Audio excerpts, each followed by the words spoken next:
Future nursing officer, welcome back to our YouTube channel nursing point.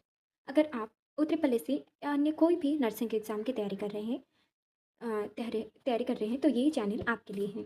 सो आज हम medical surgical nursing के 50 multiple choice question cover करेंगे।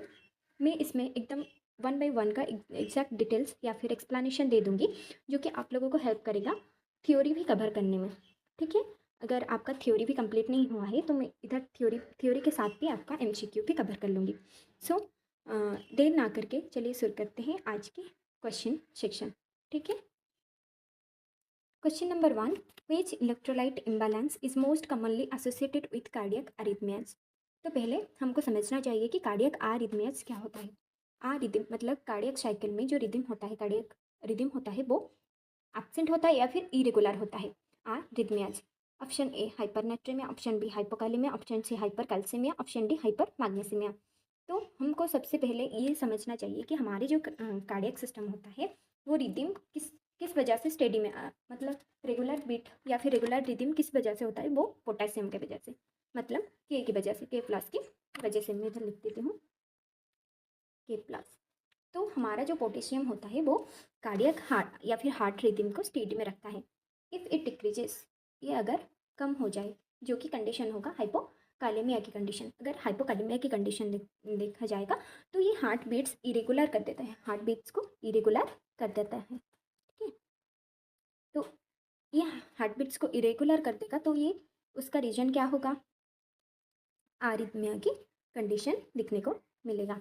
तो हमारा ये जो इलेक्ट्रोलाइट इम्बैलेंस हो रहा है इधर is most commonly associate with cardiac. हमारा कौन सा इलेक्ट्रोलाइट इसमें कॉमनली एसोसिएटेड होता है, वो होता है कैल्शियम। तो अगर डिक्रीज होगा तभी जाके हमारा कार्डियक आरिथमिया दिखने को मिलेगा। तो option B is the correct answer, that is hypokalaemia. Move to the next question, which valve is commonly affected in rheumatic heart disease. तो पहले हमको समझना चाहिए कि हमारा रियूमेटिक हार्ट डिजीज क्या है। तो रियूमेटिक हार्ट डिजीज एक ऑटो इम्यूनो डिजॉर्डर होता है। कौन सा? ऑटो इम्यूनो डिजॉर्डर होता है, जो कि हमारा immune system accidentally attacks to the heart, या फिर भाग को एक्सीडेंटली अटैक करता है। हमारा खुद को इम्यून सिस्टम का काम क्या होता है, इन्फेक्शन को प्रिवेंट करना या फिर उसको रोकना। पर ये ऑटो इम्यून डिजॉर्डर इसीलिए कर रहा है कि हमारे खुद के इम्यून सिस्टम हमारे हार्ट वाल्व का क्या करता है, कर देता है, अटैक कर देता है। तो हमारा इसी में कौन सा वाल्व कॉमनली अफेक्टेड होता है। बेसिकली मैं एक पॉइंट बता रही हूँ आपको कि अगर हमारा ये घर होगा, अगर ये हमारा मेन डोर होगा, तो ये मेन डोर बेसिकली क्या करता, हम जब जाते आते जो भी करते हम ज़्यादा डायरेक्टली अफेक्टेड इसी को करते या फिर कोई दरवाजे को नहीं, क्योंकि हमारा जो काम होता है मेन डोर से ही स्टार्ट होता है ना। तो always rheumatic heart disease commonly affected to the main door, या फिर उसका नाम क्या है हमारा हार्ट का, मिट्रल वाल्व। क्यों होता है मिट्रल वाल्व वर्क, ये क्या करता है, hardest and deal with the highest pressure. तो हमारा हाईएस्ट प्रेशर कौन डील करता है सबसे हमारा हार्ट में, लेफ्ट वेंट्रिकल। ये होता है लेफ्ट वेंट्रिकल, ये हमारा मेन डोर होता है, क्योंकि यहीं से सबको जाता है एओर्टा के माध्यम से ब्लड। तो ये सबको याद रखना है। Which valve is commonly affected with the rheumatic heart disease is known as the mitral valve. Okay, move to the next question, the earliest symptom of left side heart failure is. तो हमारा कौन सा symptom होगा जब हमारा early मतलब जल्दी हमारा हार्ट फेलियर है, पहला कौन सा साइन हमको देखने को मिलेगा left heart side heart failure में। तो हमारा लेफ्ट साइड किससे ज़्यादा कनेक्टेड होता है, पहले समझो कि हमारा जो होता है लेफ्ट साइड हार्ट फेलियर वो कैसे होता है। ठीक है, हम उसको तो समझो यहाँ पे कि ये हमारा हार्ट है, हमारा हार्ट डायरेक्टली लेफ्ट साइड का जो भी हार्ट है, लेफ्ट साइड हार्ट ये है, तो ये डायरेक्टली कनेक्टेड होता है लंग से। किससे? लंग से। तो अगर इसी में हमारा right side sorry left side में कोई भी प्रॉब्लम होगा तो ये डायरेक्टली ब्लड कहाँ चल जाएगा, एकदम वापस चल जाएगा। सो ये क्या करेगा, हमको डिस्निया फील करवाएगा। क्या करवाएगा? डिस्निया फील करवाएगा। ठीक है, हमारा क्वेश्चन क्या था, the earliest symptom of left side heart failure is what, dyspnoea on exertion. अगर हम कुछ भी करने को कोशिश करेंगे या फिर हमको प्रॉब्लम हैगा, मतलब dyspnoea mean difficulty in breathing. ठीक है, difficulty in breathing. Move to the next question, which investigation is considered the gold standard for diagnosing myocardial infection. तो हमारा कौन सा इन्वेस्टिगेशन होता है जो हम मानते हैं कि गोल्ड स्टैंडर्ड होता है माइकार्डियल इन्फेक्शन के लिए। Myocardial infection means heart attack. ठीक है, क्या होता है, हार्ट अटैक। तो हमको कौन सा डायग्नोसिस होता है जो कि हमको पता चल जाएगा कि मायोकार्डियल इन्फेक्शन हुआ है। हार्ट अटैक होगा तो हमारे हार्ट में जो ऑक्सीजन लेवल होगा वो डिक्रीज होता जाएगा, मतलब ऑक्सीजन अच्छे से नहीं पहुंच पा रहा है हार्ट के मसल में, इसीलिए तो हार्ट अटैक हो रहा है ना, माइकोडियल इन्फेक्शन हो रहा है और मसल सेल्स डाई हो रहे हैं हार्ट के। दे लीक ए स्पेसिफिक प्रोटीन। अगर मसल हमारे डाई हो रहे हैं, यहाँ के मसल्स डाई हो रहे हैं, तो ये क्या करेंगे, एक स्पेसिफिक प्रोटीन लीक करेंगे, उसका नाम होता है ट्रोपोनिन। क्या होता है?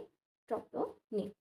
तो ये ट्रोपोनिन क्या करेगा, ये ट्रोपोनिन हमारे ब्लड में आ गया है, हार्ट से लीक होके हमारे नॉर्मल ब्लड वेसल्स में आ गया है। तो अगर हम ब्लड इन्वेस्टिगेशन करेंगे, ब्लड इन्वेस्टिगेशन करेंगे फॉर ट्रोपोनिन है कि हमारे ब्लड में ट्रोपोनिन प्रेजेंट है कि नहीं, तो हमको पता चल जाएगा कि हमारे मायोकार्डियल इन्फेक्शन हुआ है कि नहीं हुआ है। ठीक है, test your blood for this protein, which protein, troponin protein, to prove a heart attack happened. तो हमारा करेक्ट ऑप्शन होगा कार्डियक ट्रोपोनिन। ठीक है, move to the next question. Which position provide maximum comfort to a patient with acute pulmonary oedema. तो हम कौन सा position देंगे जब एक पेशेंट को कंफर्ट फील कर पाएगा जब उसको एक्यूट पल्मोनरी एडेमा हो चुका है। पल्मन मीन्स लंग्स, मीन्स हमारा एडेमा मीन्स हमारे लंग्स में फ्लूइड भरा हो चुका है। ठीक है, इफ़ यू लाई फ्लैट, अगर हम उसको सुपाइन पोजीशन में रखेंगे, gravity makes it easier for fluid to fill your lungs. तो वो क्या करेगा, ग्रेविटी हमारा जो लंग्स होता है ना, उसको एकदम सहज हो जाएगा या फिर इजी हो जाएगा फ्लूइड हमारे लंग्स में और ज़्यादा करवाने के लिए। If you sit upright in Fowler's position, अगर हम पेशेंट को अपराइट पोजिशन में रखेंगे, कैसे रखेंगे, एक बार देखो, ऐसे करके रखेंगे अपराइट पोजिशन, तो ये क्या करेगा, Fowler's position, gravity pulls the fluid down making it much easier to breathe. अगर हम पेशेंट को ऐसे रखेंगे तो फ्लूइड हमारा नीचे में जाएगा, ग्रेविटी का बेसिकली क्या होता है, वो पुल डाउन करेगा ना। ठीक है, अगर पेशेंट ये है तो पुल डाउन होगा और पेशेंट अच्छे से ब्रीथ कर पाएगा। ठीक है, तो हमारा करेक्ट ऑप्शन होगा option B, Fowler's position. Move to the next question. Which respiratory disease is characterized by irreversible airflow limitation? तो हमारा कौन सा रेस्पिरेटरी डिजीज होता है जो कि इरिवर्सिबल एयरफ्लो लिमिटेशन करवाता है, कैरेक्टराइज्ड होता है इरिवर्सिबल एयरफ्लो लिमिटेशन के लिए। ये तो ऑप्शन देख के ही पता चल गया है, अस्थमा, सीओपीडी, निमोनिया, ट्यूबरकुलोसिस। तो हमारा करेक्ट ऑप्शन होगा क्रोनिक ऑब्स्ट्रक्टिव पल्मोनरी डिजीज। क्या है, क्रोनिक ऑब्स्ट्रक्टिव पल्मोनरी डिजीज। ठीक है, ये हमारा एक क्रॉनिक होता है, irreversible obstruction of air flow होता है, इरिवर्सिबल, ये कभी ठीक नहीं हो सकता। ठीक है, which microorganism is the positive agent of pulmonary tuberculosis. तो ये सबको पता होगा basically, streptococcus pneumoniae, mycobacterium tuberculosis, staphylococcus aureus, Escherichia E coli. तो करेक्ट आंसर होगा mycobacterium tuberculosis. Move to the next question. Which investigation confirm the diagnosis of pulmonary tuberculosis. तो हम कौन सा इन्वेस्टिगेशन करेंगे पता चलने के लिए, pulmonary TB, CBC, sputum examination for AFP, ECG या फिर यूरिन एनालिसिस। अगर हमारा टीबी होगा, पल्मोनरी टीबी, तो हम क्या करेंगे, स्पुटम एग्जामिनेशन करेंगे फॉर एसिड फास्ट वैसिली, जो कि होता है एएफपी, लिखा है एएफपी का full form acid fast Vasily. ये तो सबको पता होगा, हम स्पुटम को टेस्ट करवाते हैं किसके लिए, टीबी के लिए। ठीक है, move to the next question. Which acid base imbalance is commonly seen in prolonged vomiting. तो हमारा कौन सा एसिड बेस इम्बैलेंस होता है commonly seen in prolonged vomiting, अगर हमारा ज़्यादा से ज़्यादा वोमिटिंग हो रहा है प्रोलॉन्ग टाइम के लिए। तो हमारे जितने भी हमारे स्टोमक में HCl है, हमारे स्टोमक में HCl है, अगर हम वोमिट करेंगे तो ये HCl बाहर आ जाता है। ठीक है, loss of gastric acid through vomiting leads to metabolic alkalosis. अगर एसिड बाहर आ गया है तो हमारा यहाँ पे कौन प्रेजेंट होगा, बेस। ठीक है, तो ये क्या होगा, metabolic alkalosis. Move to the next question. Which electrolyte is mainly responsible for maintaining neuromuscular function. तो हमारा कौन सा इलेक्ट्रोलाइट होता है जो कि रिस्पॉन्सिबल होता है न्यूरोमस्कुलर फंक्शन के लिए। Option A potassium, option B sodium, option C calcium, option D chloride. तो होता है हमारा पोटेशियम। क्या होता है, पोटेशियम होता है। Is vital for conducting nerve impulse and muscle contraction. ये हमारा नर्व इम्पल्स और मसल कंट्रैक्शन में हेल्प करता है। ठीक है, ये रिस्पॉन्सिबल होता है, option A is the correct option, is potassium. Move to the next question. Which organ is primarily affected in nephrotic syndrome. तो हमारा कौन सा ऑर्गन अफेक्टेड होता है नेफ्रोटिक सिंड्रोम, नेफ्रॉन है तो हमारा कौन सा अफेक्टेड होगा ये तो सबको पता चल गया होगा, होता है किडनी। ठीक है, kidney. Okay, the next question. Oliguria is defined as urine output less than. Oligo mean क्या है? Low urine output, low urine output. अगर हमारे पर डे कितना ml से कम होगा तो हम उसको ओलिग यूरिया मानेंगे। अगर 400 ml पर डे से कम होगा, कितना? 400 ml पर day. So the correct option is option B. Which insulin has the fastest onset of action. तो हमारा कौन सा इंसुलिन होता है जो कि हमारा फास्टेस्ट होता है एक्शन करने के लिए? वो होता है रेगुलर, लिस्प्रो, एनपीएच, गालग्रेन। तो वो होता है lispro insulin. Is a rapid acting insulin along with the fastest onset. ये होता है एक रैपिड जो कि फास्ट काम करता है, rapid acting insulin. Move to the next question. Which hormone deficiency causes diabetes mellitus. ये तो सबको पता होगा, हमारा डायबिटीज मेलाइटस कौन किसी की डिफिशियंसी की वजह से होता है? इंसुलिन। इंसुलिन का काम क्या होता है? जो कि ब्लड ग्लूकोज लेवल को मेंटेन करता है, ग्लूकोज लेवल को मेंटेन करता है। अगर इसी का ही डिफिशियंसी होगा तो हमको डायबिटीज मेलाइटस होगा। ठीक है, move to the next question. Which complication of diabetes considered a medical emergency. तो हमारा कौन सा कॉम्प्लिकेशन इसी में होगा जो कि मेडिकल इमरजेंसी होगा? Cataract, diabetic ketoacidosis, neuropathy, retinopathy. तो इस सब से हमारा मेडिकल इमरजेंसी जो होगा डायबिटिक कीटोएसिडोसिस होगा। क्यों डायबिटिक कीटोएसिडोसिस?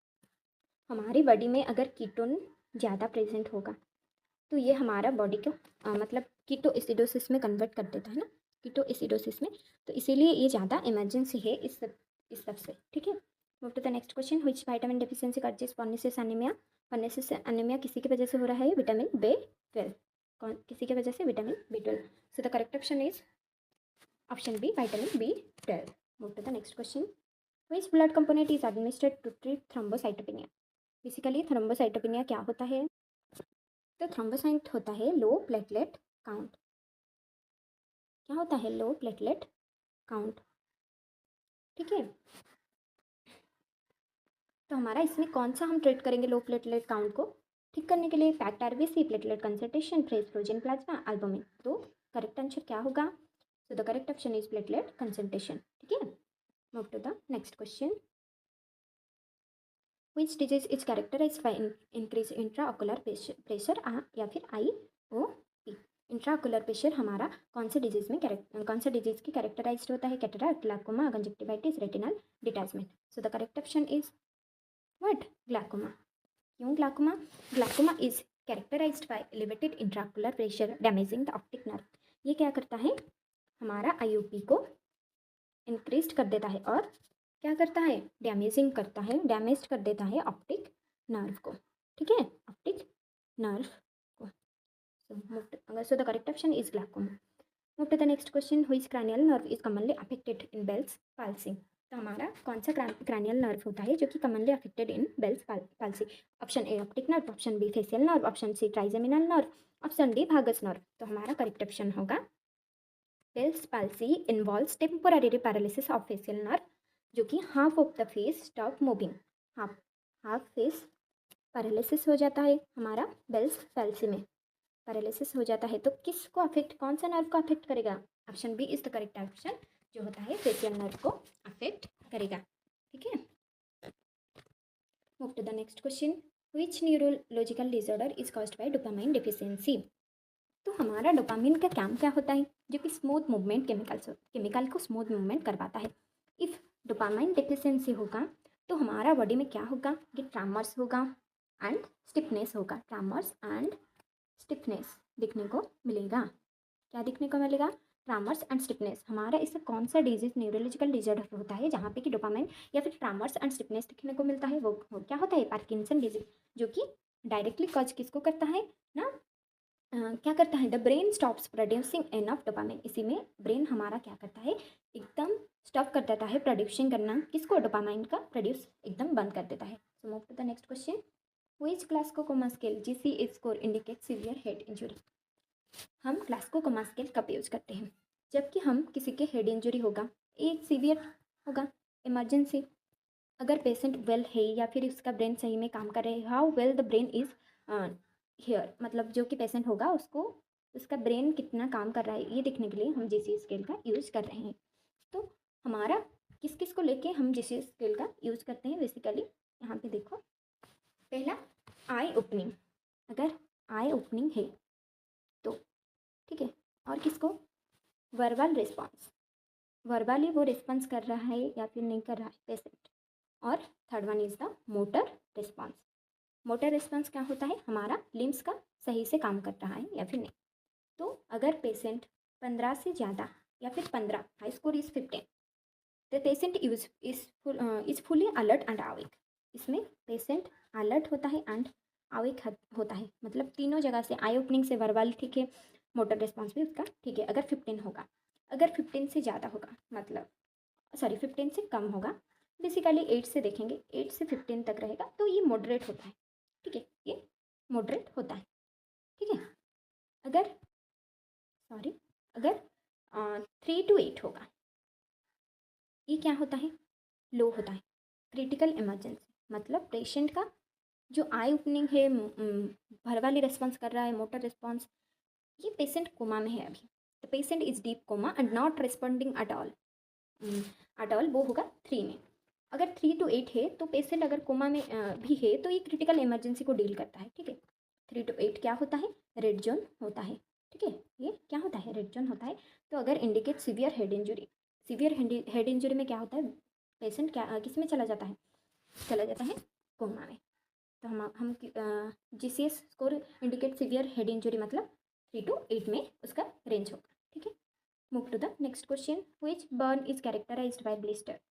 तो हमारा कौन सा burn characterized is by blister, first degree burn, second degree, third degree, fourth degree. तो हमारा कौन सा डिग्री बर्न होता है जो कि कैरेक्टराइज्ड बाय ब्लिस्टर होता है। यहीं इस पर समझते हैं कि फर्स्ट डिग्री बर्न क्या होता है, जो कि माइल्डेस्ट टाइप ऑफ बर्न होता है, टॉप लेयर को अफेक्ट करता है, एपिडर्मिस को अफेक्ट करता है। ये रेड कलर का होता है एंड ड्राई होता है, नॉट मॉइस्ट, नो ब्लिस्टर, ये कोई भी ब्लिस्टर फॉर्म नहीं करता है, कोई भी ब्लिस्टर फॉर्म नहीं करता है। और हिल्स क्विकली, जनरली पेनफुल होता है और क्विकली हिल्स हो जाता है। कौन सा, हमारा first degree burn. Move to the second degree burn हमारा क्या होता है,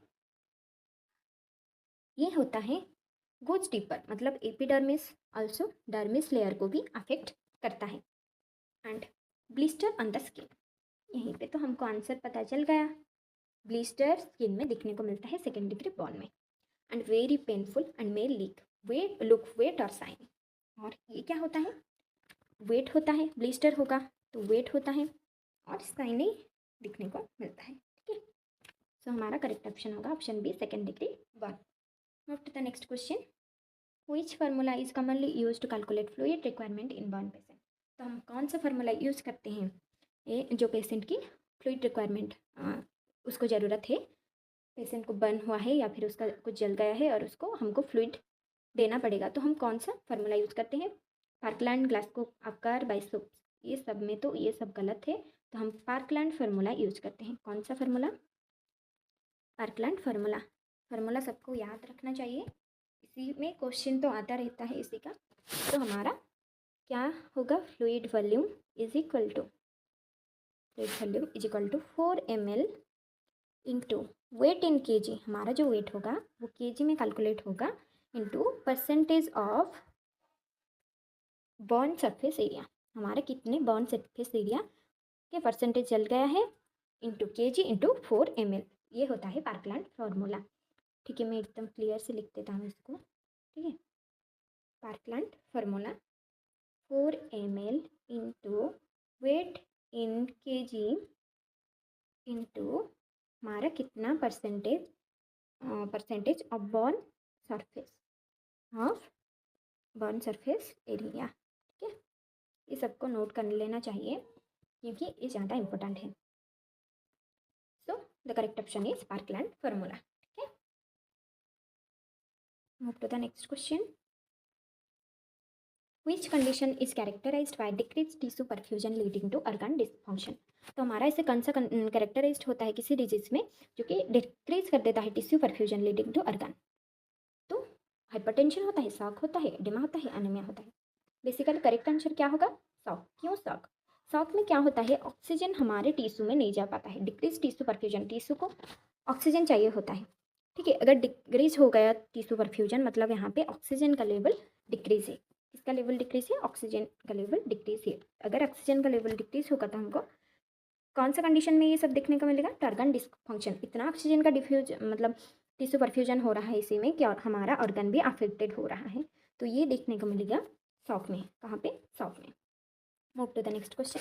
हाइपोवोलेम which sorry which type of shock results from severe blood loss. तो हमारा कौन सा टाइप का शॉक होता है जो कि रिजल्ट करता है सीवियर ब्लड लॉस हो गया है?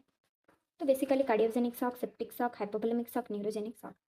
तो ये पहले सुन लो, हमारा जो ब्लड लॉस होता है हाइपोवोलेमिक शॉक में क्यों होता है? करेक्ट ऑप्शन होगा ऑप्शन सी, हाइपोवोलेमिक शॉक। तो हाइपोवोलेमिक मीन्स लो वॉल्यूम, इसी में वॉल्यूम क्या हो जाता है? डिक्रीज हो जाता है, low. Specifically caused by loosening too much of your liquid volume. तो हमारा ब्लड में जो ब्लड वॉल्यूम होता है वो क्या हो जाता है? डिक्रीज हो जाता है।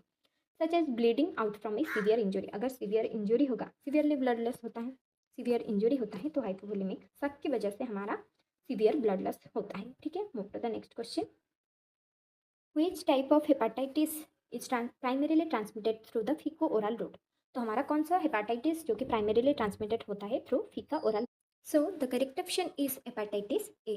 Hepatitis A typically spread by faeco oral route. हमारा फीको ओरल रूट के ट्रांसमिशन के थ्रू हमको हेपाटाइटिस ए इज ट्रांसमिटेड होता है। Move to the next question. Which electrolyte imbalance is commonly seen in chronic kidney disease. तो हमारा कौन सा electrolyte imbalance is commonly seen होता है क्रोनिक किडनी डिजीज में? Hypokalaemia, hyperkalaemia, hyponatraemia, hypocalcaemia. So the correct option is hyperkalaemia. जब हमको chronic kidney disease होता है, रिड्यूस कर देता है renal excretion, leads to high potassium. हमारे एक्सक्रीशन के मेथड ठीक से नहीं हो पाता है, जिसमें कि पोटेशियम का एक्सक्रीशन सही से नहीं हो पा रहा है, इसी को हम हाइपरकालीमिया बोलते हैं। ठीक है, move to the next question. Which investigation is most commonly use to monitor long term blood glucose. हम monitor blood glucose long term को तो हम आरबीएस भी कर सकते हैं, फास्टिंग ब्लड शुगर भी कर सकते हैं, ये सब तो कर सकते हैं, पर हमको लॉन्ग टर्म के लिए हम किसको लेना चाहिए? वो होता है HbA1c। ठीक है, क्या होता है? HbA1c। So move to the next question. Which respiratory sound is commonly heard in bronchial asthma. तो हमारा ब्रोंकियल अस्थमा में कौन सा रेस्पिरेटरी साउंड हमको सुनाई देता है? वो होता है व्हिच साउंड। कौन सा साउंड? Which sound. ठीक है, caused by narrowed airway. Asthma basically narrowed airway की वजह से हमको व्हिच साउंड सुनाई देता है। ब्रोंकियल अस्थमा में नैरोड एयरवे दिखने को मिलता है, वो व्हिच साउंड प्रेजेंट करता है, इसी को हम ब्रोंकियल अस्थमा बोलते हैं। ठीक है, move to the next question.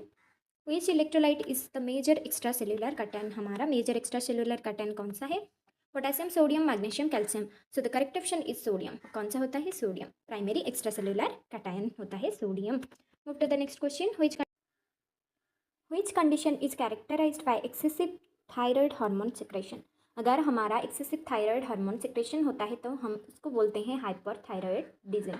अगर कम होगा तो इसको बोलेंगे हाइपो। हाइपो मीन्स कम या फिर डिक्रीज, ये होता है increased. Okay, so the correct option is option B, hyperthyroidism. Move to the next question. Which medication is commonly used for immediate relief during an acute asthma attack? तो हम कौन सा commonly use करते हैं relief के लिए when acute asthma attack होता है? तो so the correct option is salbutamol. कौन सा यूज करते हैं? Salbutamol. A short acting beta agonist for quick bronchodilation. तो हम कौन सा यूज करते हैं? Salbutamol. Move to the next question. Which of the following is the most common cause of peptic ulcer disease. हमारा पेप्टिक अल्सर डिजीज का most common cause क्या होता है? Hepatitis virus, helicobacter pylori virus, candida albicans, Escherichia E coli. तो हमारा correct option होगा Helicobacter pylori. ये तो एकदम इंपॉर्टेंट क्वेश्चन है, और ये सबको पेप्टिक अल्सर डिजीज में हमारा हेलिकोबैक्टर पाइलोरी मोस्ट कॉमन होता है। ठीक है, एच पाइलोरी भी हम इसको बोलते हैं। Move to the next question. Which organ is primarily affected in cirrhosis. तो हमारा कौन सा ऑर्गन प्राइमरीली अफेक्ट करता है जब हमको सिरोसिस होता है? ये तो सबको पता होगा, लीवर। क्यों होता है? Scarring of liver tissue, scarring of liver. जब सिरोसिस होता है तो स्कैरिंग हो जाता है, मतलब हमारा डेड सेल्स हो जाते हैं, लीवर के टिश्यू डेड हो जाते हैं। ठीक है, move to the next question. Which electrolyte imbalance is most commonly associated with muscles weakness and ECG change. तो हमारा कौन सा electrolyte imbalance is most commonly associated होता है muscles weakness and ECG changes के लिए? Hyponatraemia, hypokalaemia, hyper chloraemia, hyperphosphataemia. तो हमारा करेक्ट आंसर होगा हाइपोकालेमिया। वो क्या करता है? हाइपोकालेमिया करता है और मसल्स को वीकनेस कर देता है एंड ईसीजी ऑब्वियसली चेंज होगा। So move to the next question. Which nursing intervention is the highest priority for a patient having an active seizure? तो हम प्रायोरिटी नर्सिंग इंटरवेंशन क्या होना चाहिए जब एक पेशेंट एक्टिव सीजर कंडीशन में है? Insert A tongue blade, restrain the patient, protect the patient from injury, give oral fluids। तो क्या करना चाहिए हम नर्सेस को? वो करना चाहिए protect the patient from injury. जबकि उसको क्या हुआ है, एक्टिव सीजर में है, तो हमको पहले protect the patient from injury, उसको इंजुरी से प्रोटेक्ट करना है। ठीक है। Question number 37, which investigation is the gold standard for diagnosing pulmonary embolism? तो हमारा कौन सा इन्वेस्टिगेशन होता है जो कि गोल्ड स्टैंडर्ड होता है किसके लिए? पल्मोनरी एम्बोलिज्म के लिए। Chest X ray, CT pulmonary angiography, या फिर उसको सीटीपीए भी बोलते हैं। C ECG, option D sputum examination. तो हमारा पल्मोनरी एम्बोलिज्म हुआ है तो हमको क्या करना चाहिए? वो होता है सीटी पल्मोनरी एंजियोग्राफी। क्या करना चाहिए? सीटीपीए करना। Move to the next question, which vitamin deficiency commonly causes bleeding tendencies? तो हमारा कौन सा विटामिन की डिफिशियंसी की वजह से कॉजेस ब्लीडिंग टेंडेंसीज होता है? तो हमारा बेसिकली विटामिन के एक कौन सा फैक्टर होता है? क्लॉटिंग फैक्टर होता है। ठीक है। तो अगर इसी का डिफिशियंसी होगा तो हमको कॉजेस क्या होगा? ब्लीडिंग टेंडेंसीज देखने को मिलेगा। So the correct option is vitamin K. Move to the next question, which complication is most feared after a myocardial infarction? तो अगर हमको मायोकार्डियल इन्फ्रैक्शन या फिर हार्ट अटैक हो गया है तो मोस्ट फियर्ड हमको किसी का डर होता है, वो होता है मोस्ट कॉम्प्लिकेशन भी बोल सकते हो, कार्डियक आरिथमियाज की। क्या होता है? कार्डियक आरिथमियाज की। ठीक है। Move to the next question, Which type of isolation is required for a patient with pulmonary tuberculosis? तो हमको कौन से टाइप की आइसोलेशन में रखना चाहिए पेशेंट को जब उसको पल्मोनरी टीबी होता है? Contact isolation, droplet isolation, airborne isolation, protective isolation. So the correct option is airborne isolation. कहाँ पे रखना चाहिए उसको? एयरबॉर्न आइसोलेशन में। Move to the next question, which acid base imbalance is commonly seen in diabetic ketoacidosis? तो हमको diabetic ketoacidosis में कौन सा एसिड इम्बैलेंस दिखने को मिलते हैं? वो होता है, कौन सा दिखने को मिलता है? Metabolic acidosis. कौन सा दिखने को मिलता है? Option B is the correct option, metabolic acidosis. Caused by the accumulation of ketones. किसके लिए होता है? कीटोन्स का अक्युमुलेशन कर लेता है। कीटोन्स क्या होता है? एसिड होता है ना। तो इसी में मेटाबॉलिक एसिडोसिस दिखने को मिलता है। Move to the next question. 1 minute. हाँ, okay. Question number 42, which electrolyte plays the important role in blood clotting? तो हमारा कौन सा इलेक्ट्रोलाइट होता है जो कि इंपॉर्टेंट रोल प्ले करता है ब्लड क्लॉटिंग के लिए? Sodium, potassium, calcium, chloride. So the correct option is calcium, जो कि क्या होता है? एक्ट्स एज ए को factor in the clotting casket. जो कि हमारा क्लॉटिंग फैक्टर के साथ को फैक्टर की तरह काम करता है, वो क्या होता है? कैल्शियम होता है। So the correct option is option C. Move to the next question, which of the following is the most common symptoms of anaemia?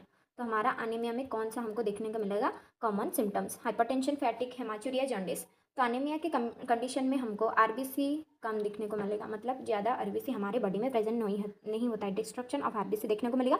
तो इसी की वजह से हमको फैटिक दिखने को मिलेगा। Option B is the correct option, जो कि होता है फैटिक। ठीक है। Move to the next question, Which investigation is most useful for diagnosing deep vein thrombosis? DVT हमको कौन से डीवीटी के लिए हमको कौन सा इन्वेस्टिगेशन करना पड़ेगा? ECG, Doppler ultrasound, EEG, chest x-ray. So the correct option is Doppler ultrasound, जो कि प्राइमरीली इमेजिंग फैक्टर हो फॉर डीवीटी। ठीक है। इमेजिंग रिजल्ट देखने के लिए most indication is most useful होता है कौन सा? Doppler ultrasound. So move to the next question, question number 45, which of the following is the antidote for heparin overdose?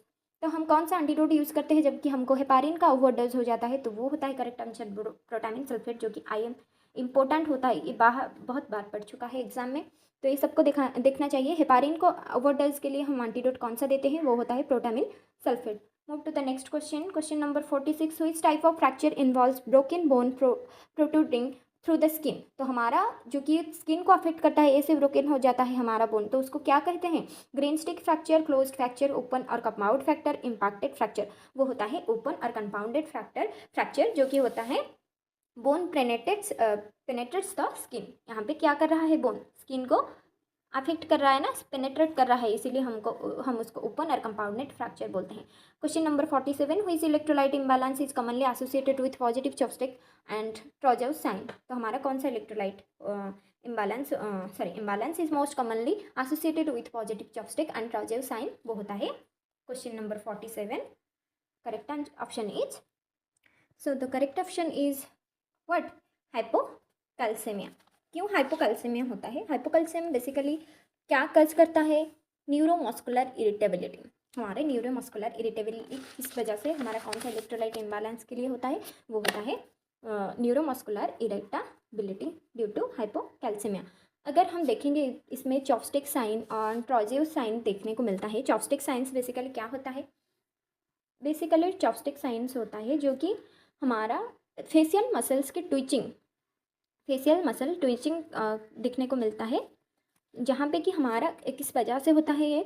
When the facial nerve is tapped. हम जब tap करते हैं facial nerve को, वो वहाँ पे क्या दिखने को मिलता है? फेशियल मसल ट्विचिंग होता है, ठीक है। अगर हम ट्रोजेउस साइन पढ़ेंगे तो वो क्या होता है? वो होता है carpopedal spasm induced by inflating a BP cuff. हम जब इन्फ्लेट करते हैं बीपी कप को, तो वहाँ पे हमको क्या दिखने को मिलेगा? Carpopedal spasm.